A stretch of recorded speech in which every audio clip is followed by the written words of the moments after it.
नमस्कार दोस्तों, मैं विकास भारद्वाज एक बार फिर आप सभी का मेरे इस चैनल पर स्वागत करता हूं। आज के इस वीडियो में हम लोग भारतीय दंड संहिता के अध्याय 18 के एक भाग को पढ़ेंगे जिसमें वर्णित है लूट के बारे में।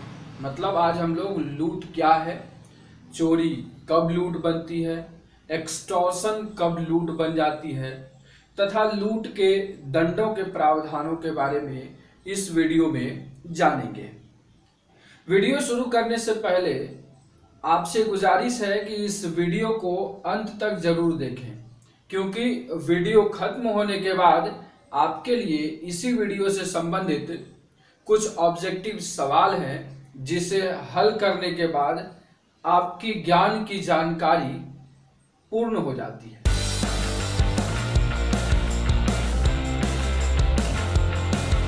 तो चलिए अब शुरू करते हैं आज का यह वीडियो। तो आज के इस वीडियो में हम लोग अध्ययन करेंगे लूट के बारे में। और रॉबरी क्या है, तो इंडियन पिनल कोड की धारा 390 जो है 390 यह लूट की परिभाषा को बताता है, जिसमें यह कहता है कि सब प्रकार की लूट में, रूट वर्ड पर ध्यान देंगे, सब प्रकार की लूट में या तो चोरी या उद्यापन होता है। सिंपल सा चीज दिया कि या तो चोरी, that is section 378 of IPC, या उद्यापन that is section 383 of IPC. मतलब कि या तो चोरी होगी या एक्सटॉर्शन होगा तो कहा जाएगा कि लूट हुई है।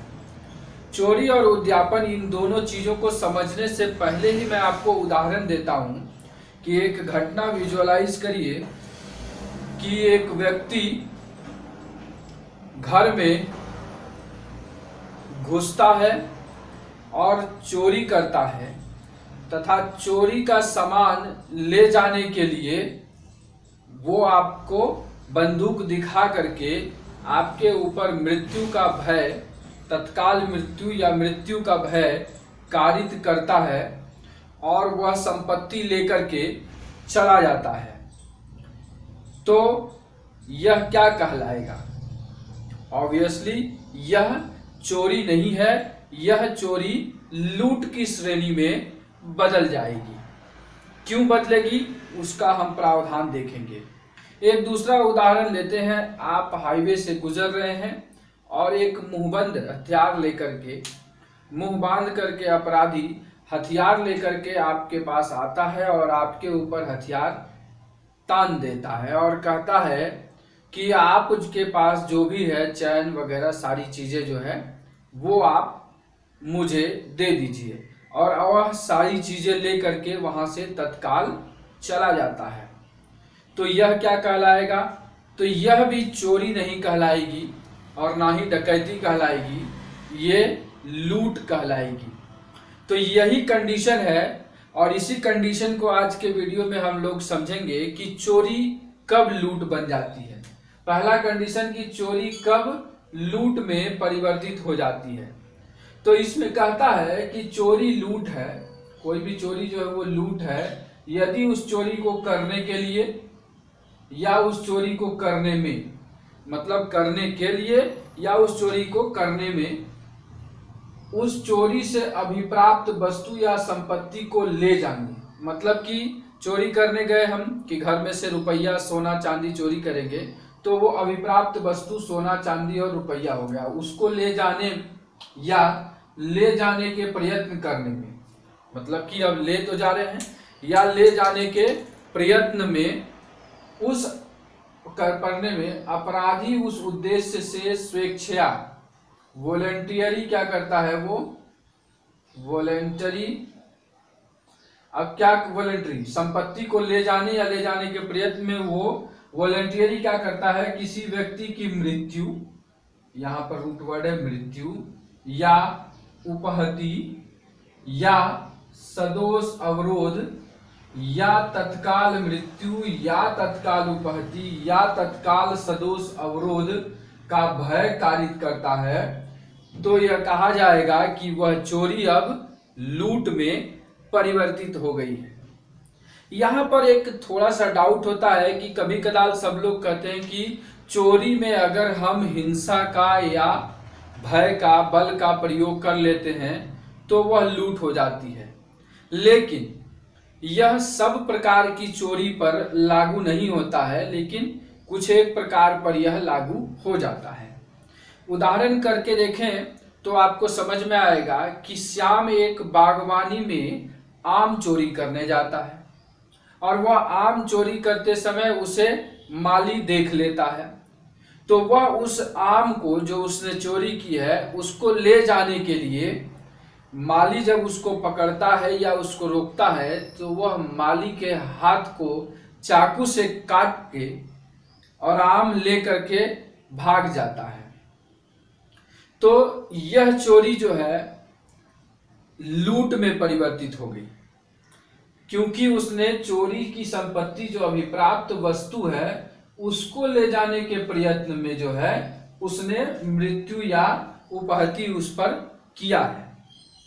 लेकिन इसी उदाहरण में सिर्फ एक और कंडीशन हटा दिया जाए तो वह लूट के कंडीशन में नहीं जाएगी। जैसे कि राम ने आम चोरी किया, बोरी में भरा और ले जाते समय माली ने उसे देख लिया, लेकिन राम ने क्या किया कि उसने उस बोरी को वहीं पटका और अपनी जान बचाने के लिए उसके ऊपर, माली के ऊपर वार करते हुए वहां से भाग गया।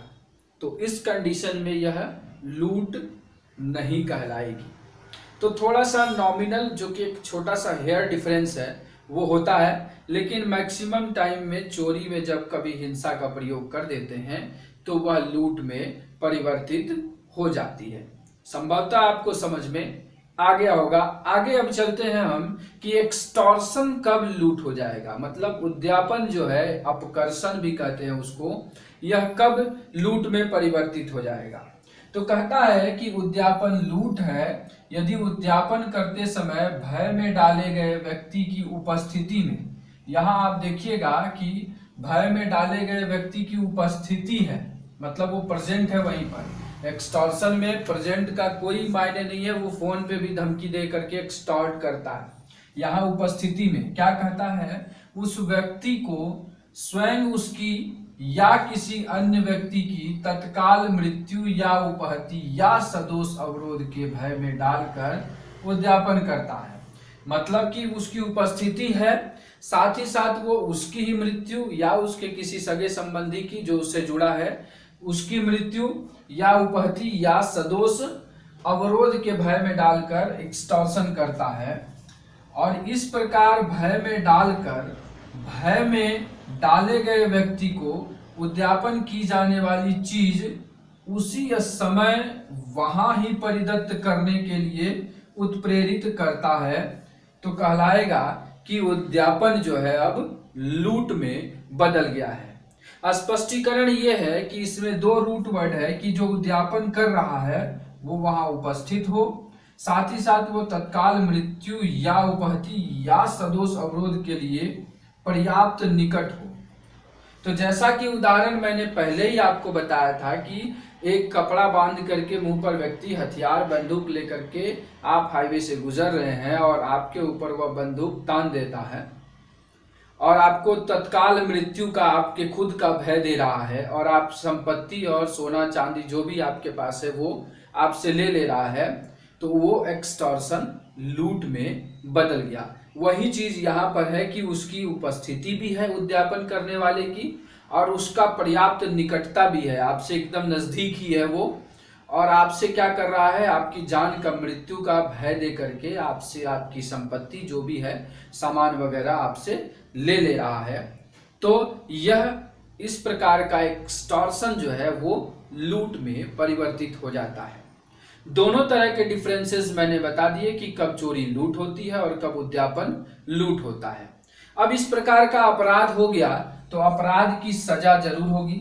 तो चलिए अब हम लोग सजा के बारे में देख लेते हैं कि इनके किस सेक्शन में इसके लिए लूट के लिए दंड है और किस प्रकार का दंड है। तो अगर हम देखें तो दंड जो है वो सेक्शन 392 में वर्णित है। लूट के लिए दंड, लूट के लिए दंड, पनिशमेंट फॉर रॉबरी। दो प्रकार के दंड का प्रावधान किया गया है। पहला दंड का प्रावधान है कठोर कारावास। दो प्रकार का कारावास होता है, उसमें कठोर कारावास, अवधि कितनी, 10 वर्ष तक की, और जुर्माने से दंडित किया जाएगा। ये पहला हो गया। दूसरा कंडीशन इसमें क्या है, दूसरा कंडीशन है कि आप अगर सूर्यास्त के बाद या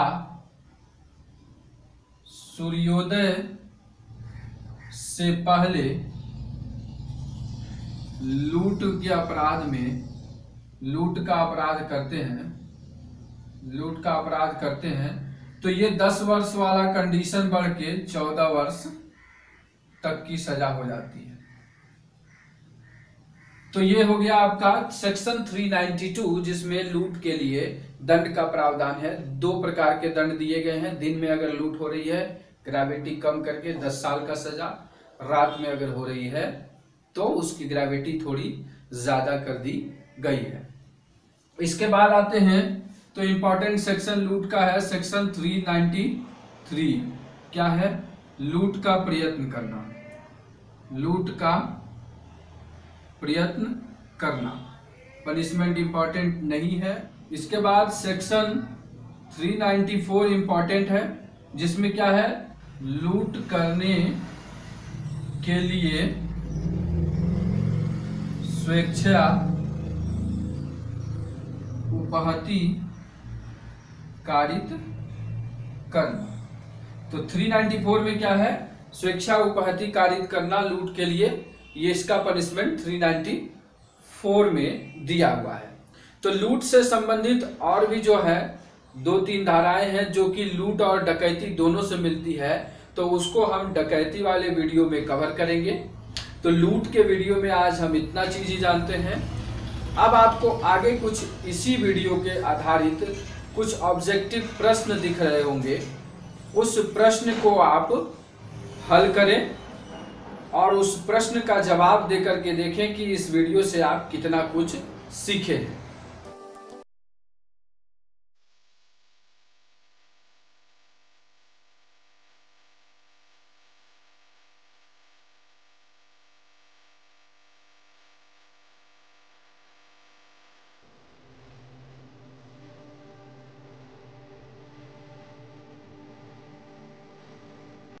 तो संभवतः आशा करता हूं कि आपने इस वीडियो से जो कुछ सीखा वो सारे सवाल आपके वस्तुतः हल हो गए होंगे और आप अच्छे से समझ गए होंगे। मेरे इस वीडियो को अगर आपको यह अच्छा लगा तो सबसे पहले लाइक दें, साथ ही साथ सब्सक्राइब करें अगर आप मेरे चैनल पर पहली बार आए हैं, और इस वीडियो को ज़्यादा से ज़्यादा शेयर भी करें ताकि ज़्यादा से ज़्यादा ज़रूरतमंद लोग मेरे साथ जुड़ सकें। अंत में मेरे इस वीडियो पर बने रहने के लिए आपका दिल से धन्यवाद।